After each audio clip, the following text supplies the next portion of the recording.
Welcome friends, प्रस्तुत है BA honours राजनीति विज्ञान सेमेस्टर 1 डिसिप्लिन स्पेसिफिक कोर्स राजनीतिक सिद्धांत की समझ अंडरस्टैंडिंग पॉलिटिकल थियरी के अंतर्गत महत्वपूर्ण प्रश्न और उत्तर सीरीज। प्रश्न, नारीवाद क्या है? भारतीय संदर्भ में व्याख्या कीजिए। उत्तर, नारीवाद एक ऐसे समाज की परिकल्पना करता है जिसमें महिलाओं के जीवन में पुरुषों का कोई हस्तक्षेप न हो। नारीवाद वह सिद्धांत है जिसके अंतर्गत समाज में लैंगिक असमानता एवं भेदभाव की समस्या को दूर करने के प्रयास किए जाते हैं। साधारण भाषा में कहा जाए तो नारीवाद स्त्री एवं पुरुष की समानता के सिद्धांत पर आधारित है। यह जनतांत्रिक मूल्यों एवं महिलाओं की अधीनता के मध्य अंतर्विरोध को रेखांकित करता है। नारीवाद का सिद्धांत समाज में महिलाओं की स्थिति को दर्शाने एवं उसमें सुधार करने का कार्य करता है। इसके अलावा नारीवाद के 3 अन्य सिद्धांत भी है जो कुछ इस प्रकार हैं।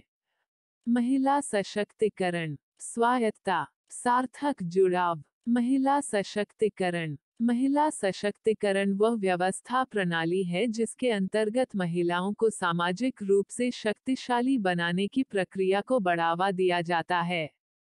इससे महिलाओं को अपने जीवन संबंधी सभी निर्णय स्वयं लेने का अधिकार होता है, जिससे उनके जीवन में कई सकारात्मक बदलाव आते हैं। महिला सशक्तिकरण महिलाओं के वास्तविक अधिकारों को सामाजिक रूप से प्राप्त करने की प्रेरणा देता है, जिससे महिलाएं सक्षम हो सकें। इसे नारीवाद के एक प्रमुख सिद्धांत के रूप में भी देखा जा सकता है। स्वायत्तता। स्वायत्तता वह प्रणाली है जिसके अंतर्गत महिलाओं की शासन करने की योग्यता को बढ़ावा दिया जाता है। यह सामाजिक रूप से महिलाओं की नैतिक स्वतंत्रता की धारणा का निर्माण करता है। केवल इतना ही नहीं, यह महिलाओं को सामाजिक एवं आर्थिक रूप से प्रबल बनाने का कार्य भी करता है, जिससे महिलाओं को पुरुषों के समकक्ष समानता का अधिकार मिलता है। सार्थक जुड़ाव। सार्थक जुड़ाव एक ऐसी गतिविधि है जिसके अंतर्गत हर सामाजिक घटनाओं में महिलाओं की बराबर भागीदारी को दर्शाया जाता है। यह महिलाओं को सामाजिक रूप से उन्नति प्रदान करता है, जिससे महिलाएं हर क्षेत्र में विकास करती हैं। इसके द्वारा महिलाओं को हर क्षेत्र में आगे बढ़ने का अवसर प्रदान किया जाता है, जिससे समाज में महिलाओं की स्थिति बेहतर होती है। नारीवाद का विकास। नारीवाद एक आंदोलन है जिसकी उत्पत्ति पितृसत्तात्मक के विरोध के कारण हुई थी। नारीवाद का विकास 3 प्रमुख चरणों में हुआ था, जिसका पहला चरण सन 1742 से सन 1963, दूसरा चरण सन 1963 से सन 1980 एवं तीसरा चरण सन 1980 से लेकर वर्तमान समय तक है। नारीवाद की शुरुआत सर्वप्रथम इंग्लैंड में हुई थी। माना जाता है कि नारीवाद वह क्रांतिकारी आंदोलन है जिसमें महिलाओं को सामाजिक रूप से सशक्त बनाने के लिए कई सार्थक प्रयास किए जाते हैं। नारीवाद में महिलाओं के मताधिकार के संदर्भ में एक राजनीतिक स्वरूप तैयार किया जाता है, जिससे द्वारा समाज में महिलाओं की स्थिति बेहतर होती है। सन 1861 में जॉन स्टुअर्ट ने सुधार एक्ट की सहायता से महिलाओं को सरकार चुनने का अधिकार दिलाया, जिसके कारण नारीवाद तेजी से विकसित होने लगा। नारीवाद की विशेषताएं। लैंगिक असमानता की प्रकृति, प्रजनन संबंधी अधिकार, लैंगिक भेदभाव, घरेलू हिंसा पर रोक। लैंगिक असमानता की प्रकृति। नारीवाद के अंतर्गत लैंगिक असमानताओं की रोकथाम के लिए अनेकों प्रयास किए गए, जिसके आधार पर महिलाओं के प्रति भेदभाव की भावना को समाप्त किया जा सके। विश्व भर में पारंपरिक रूप से महिलाओं को एक कमजोर वर्ग के रूप में देखा जाता है, जिसके कारण अक्सर महिलाएं सामाजिक व घरेलू रूप से शोषण एवं अपमानजनक जीवन व्यतीत करती हैं। नारीवाद में महिलाओं के साथ हो रहे इस दुर्व्यवहार पर पुनर्तः प्रतिबंध लगाया जाता है, जिससे महिलाएं समाज में एक बेहतर जीवन यापन कर सकें। प्रजनन संबंधी अधिकार। नारीवाद में विशेष रूप से प्रजनन संबंधी अधिकार को दर्शाया जाता है। प्रजनन अधिकार सभी वर्ग के लोगों के मूल अधिकार की मान्यताओं पर निर्भर करता है ताकि वे स्वतंत्र रूप से अपने बच्चों की संख्या तय कर सकें। इसके द्वारा महिलाओं को प्रजनन संबंधी सभी जानकारी से भी अवगत कराया जाता है जिससे समाज में जागरूकता फैल सके। लैंगिक भेदभाव। नारीवाद के अंतर्गत लिंग के आधार पर भेदभाव करने की प्रक्रिया पर रोक लगाने का प्रयास किया जाता है। लैंगिक भेदभाव समाज में असमानता की स्थिति को दर्शाता है जो अधिकतर पुरुष समाज वर्ग के लोगों द्वारा की जाती है। नारीवाद में महिलाओं के साथ हो रहे इस अन्याय पर विशेष रूप से प्रतिबंध लगाया जाता है। घरेलू हिंसा पर रोक। नारीवाद में विशेष रूप से घरेलू हिंसा पर रोक लगाने का प्रयास किया जाता है। घरेलू हिंसा वह दुर्व्यवहार है जो किसी परिवार के सदस्य द्वारा किया जाता है। इसमें महिलाओं को शारीरिक, यौन एवं मनोवैज्ञानिक रूप से प्रताड़ित किया जाता है जिससे महिलाओं की स्थिति बदतर हो जाती है। नारीवाद की आलोचना। नारीवाद की आलोचना पुनर्तः लिंग की भूमिका पर केंद्रित है। यह पितृसत्ता एवं पुरुष केंद्रीय संरचना के मापदंडों को निर्धारित करती है जिसके कारण नारीवाद की सामाजिक रूप से कई बार आलोचना हुई। कई नारीवादी विचारकों ने नारीवाद को आंतरिक रूप से पुरुष का शत्रु बताया है। इसके अनुसार महिलाओं को अपने अधिकारों की प्राप्ति के लिए पुरुष वर्ग के लोगों के समर्थन एवं सहयोग की आवश्यकता होती है।